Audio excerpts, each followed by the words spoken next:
الحمد لله وكفى وسلام على عباده الذين اصطفى أما بعد أعوذ بالله من الشيطان الرجيم إنما يعمر مساجد الله من آمن بالله واليوم الآخر وأقام الصلاة وآتى الزكاة ولم يخش إلا الله وقال النبي صلى الله عليه وسلم إذا رأيتم الرجل يتعاهد بالمساجد فاشهدوا له بالإيمان أو كما قال رسول الله صلى الله عليه وسلم۔ حضرت محتمم صاحب، دیگر حضرات علماء کرام،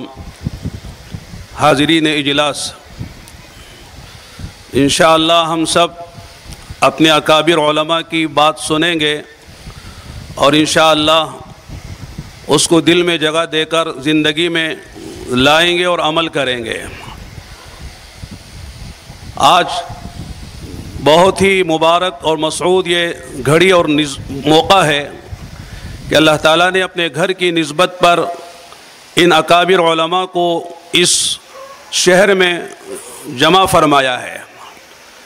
نام اس شہر کا ہندو پور ہے، لیکن آج یہ مسلم پور بن گیا ہے۔ اللہ تعالیٰ نے کہاں کہاں کے علماء کو کس طرح یہاں پہنچایا ہے، اور نسبت ہے اللہ کے گھر کی، اور اس اللہ کے گھر کا نام مسجد شعیب رکھا گیا ہے۔ اللہ تعالیٰ کی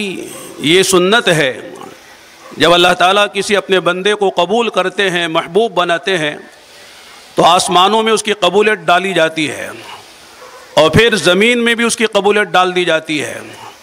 انسان اور جنات، چرندے، پرندے، درندے، دنیا کی ہر مخلوق اس سے محبت کرتی ہے۔ پھر اس کی طرف بہت سی چیزوں کی نسبتیں ہوتی ہیں، انہی میں سے اللہ کا گھر جس شخصیت کی طرف اس وقت منسوب ہے، مسجد شعیب، یہ ہمارے جنوبی ہند کی معروف و مشہور شخصیت ہے۔ میں ابھی اپنے ساتھیوں سے کہتے ہوئے راستے میں آ رہا تھا کہ شاید ماضی قریب میں کوئی ایسی شخصیت، جامع شخصیت ہم کو نظر نہیں آتی،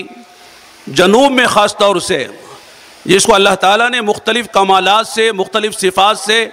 مختلف خوبیوں سے اللہ تعالیٰ نے نوازا ہو۔ بیک وقت وہ حافظ و قاری بھی ہے، عالم بھی ہے، محدث بھی ہے، مفسر بھی ہے، فقیہ بھی ہے اور مفتی بھی ہے، اور مصنف بھی ہے اور مؤلف بھی ہے، اور شیخ وقت بھی ہے، اور شاعر بھی ہے عربی میں اور اردو زبان میں بھی، اور امت کا درد و فکر رکھنے والا بھی ہے، اور پھر علوم جدیدہ اور علوم قدیمہ کا جامع ہے، اور پھر وہ ایک طرف عصری علوم کے سلسلے میں فکر مند ہے، کس طرح اسے اسلامی ماحول میں ڈھال کر امت کو عصری علوم دیے جائیں، اور پھر دینی علوم کا بھی وہ ماہر ہے، اور درجنوں کتابوں کا مصنف ہے۔ میرے دوستوں، بزرگوں اور بھائیوں، یہ شخصیت ہم علماء کے لیے ایک بہت بہترین نمونہ اور مثال ہے کہ جب آدمی محنت کرتا ہے، کوشش کرتا ہے اور اللہ سے لو لگاتا ہے، اپنے اکابر کی دعائیں لیتا ہے، اللہ تعالیٰ کہاں سے کہاں پہنچاتے ہیں۔ یہ اللہ تعالیٰ کی سنت ہے، وَأَن لَيْسَ لِلْإِنسَانِ إِلَّا مَا سَعَىٰ وَأَنَّ سَعْيَهُ سَوْفَ يُرَىٰ۔ انسان کو وہی ملتا ہے جس کی وہ کوشش کرتا ہے۔ نسبتیں بہت ساری لگ سکتی ہیں، آدمی مجددی ہوتا ہے، نقشبندی ہوتا ہے، آدمی سہروردی ہوتا ہے، چشتیہ لقب اس کا لگتا ہے، آدمی سید ہوتا ہے، ہاشمی ہوتا ہے، اور سادات کے خاندان، یہ ساری نسبتیں بغیر محنت کی ملتی ہیں۔ لیکن میرے دوستو، یہ جو نسبتیں حضرت کے ساتھ لگی ہوئی ہیں، یہ ساری محنت کے بعد، مجاہدوں کے بعد، کوششوں کے بعد ملی ہیں۔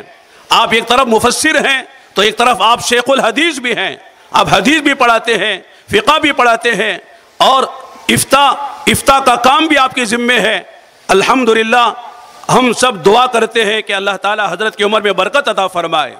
اللہ تعالیٰ آپ سے تادیر کام لیتا رہے۔ میرے دوستو، ہماری ان علماء کی قدر کرنی چاہیے، ان علماء کو محبت کی نگاہوں سے دیکھنا چاہیے، ان علماء سے قریب ہونا چاہیے۔ آج بیماری یہ ہے کہ علماء سے وہ تعلق نہیں ہے، علماء سے وہ محبت نہیں ہے۔ ایک اثر سنا کے اپنی بات کو ختم کرتا ہوں، جیسے میں نے عرض کیا، اصل ہمارے اکابر سے ہم کو استفادہ کرنا ہے، ان کی باتوں کو سننا ہے اور دل میں جگہ دینا ہے اور تطبیق و تنفیذ کے ساتھ اس کو زندگی میں لانا ہے۔ حضرت عثمان ابن عفان رضی اللہ عنہ کا اثر ہے، حضرت فرماتے اضیع الاشیاء عشرۃ، ضائع ہونے والی، برباد ہونے والی، تباہ ہو جانے والی، ختم ہو جانے والی 10 چیزیں ہیں جو امت ضائع کرتی ہے۔ ان میں سب سے پہلے فرمایا عالم لا یسل، عالم ہمارے معاشرے میں ہے، علماء ہمارے درمیان میں موجود ہیں، لیکن علماء سے رجوع نہ کیا جائے، علماء سے تعلق نہ قائم کیا جائے، علماء کے علم سے استفادہ نہ کیا جائے، علماء سے مسائل نہ پوچھے جائے، علماء سے میرے دوستو دینی رہنمائی نہ لی جائے، تو گویا کہ امت اس عالم کو ضائع کر رہی ہے۔ کتنے علماء ہیں میرے دوستو جس سے امت تعلق قائم، امت نے جسے تعلق توڑ لیا ہے، امت دور ہو گئی ہے۔ لہذا عالم کے علم بھی زندہ رہتا ہے، عالم کو جو ہے علم ترقی بھی ملتی ہے، اور عالم کا فائدہ اس وقت ہوتا ہے جب امت اسے رجوع کر رہی ہے۔ مختصر میں عرض کر دیتا ہوں، علم لا يعمل به، علم ہے لیکن علم پر عمل نہیں ہے، وہ علم ضائع ہو رہا ہے۔ مسجد لا يصلى فيه، مسجد موجود ہے لیکن مسجد میں نماز نہیں ہو رہی ہے۔ ومصحف لا يقرأ، اللہ کا کلام موجود ہے لیکن اللہ کے کلام کی تلاوت نہیں ہو رہی ہے۔ ومال لا ينفق، مال ہے لیکن اللہ کی نسبت پر مال خرچ نہیں ہو رہا ہے۔ وہ سلاح لا يستعمل، ہتھیار ہے، طاقت ہے، وہ اللہ کے دین کے لیے استعمال نہیں ہو رہے ہیں۔ اور فرمایا کہ وہ ثواب ورائے ثواب لا يقبل، بہترین رائے سامنے آ رہی ہے، رائے دینے والا عمدہ رائے دے رہا ہے لیکن رائے قبول نہیں کی جا رہی ہے۔ وہ خیر لا يركب، فرمایا آدمی کے پاس سواریاں ہیں، وہ اللہ کے دین کے لیے استعمال نہیں ہو رہی ہیں۔ وہ عمر طویل لا يتزود صاحبه لسفره، فرمایا اللہ نے طویل عمر دی ہے لیکن اس عمر سے آدمی اپنی آخرت کا توشہ نہیں لے رہا ہے۔ آخری بات فرمائی وعلم الزہد فی بطن من یرید الدنیا، فرمایا زہد کا علم آدمی خوب دنیا کی حقارت کو بیان کرتا ہے، دنیا کے بے قیمت ہونے کو بیان کرتا ہے، دنیا کے فنا ہونے کو خوب بیان کرتا ہے۔ علم بہت ہے لیکن دل سے چاہت دنیا کی ہے، دنیا کی محبت دل میں گھسی ہوئی ہے، فرماتے علم ضائع ہو رہا ہے۔ تو میرے دوستو اس وقت ضرورت ہے کہ ہمارے اپنے علماء سے رجوع کیا جائے، علماء حقانین ربانیین۔ ماشاءاللہ میں سمجھتا ہوں کہ آج پورے کرناٹک میں ایسا آج کی تاریخ میں کوئی اجلاس نہیں ہے جہاں اتنا بڑا مجمع، اور خاص طور سے حضرت مولانا شعیب اللہ صاحب دامت برکاتہم کی نسبت پر جمع ہوا، لیکن اس پر سونے پر سہاگا، اور مزید جو ہے جو بات یہاں رونق جس میں آ گئی ہے، نور جس میں آ گیا ہے، وہ ازہر ہند دارالعلوم دیوبند جو ام المدارس ہے اس کے عالم ربانی اور جو ہے مرشد اور مربی اور محدث و مفسر و فقیہ و مفتی حضرت محتمم صاحب دامت برکاتہم تشریف لا چکے ہیں۔ جیسے یوں سمجھیے جیسے ماں آتی ہے تو بچے خود آ جاتے ہیں۔ ماشاءاللہ یہ حضرت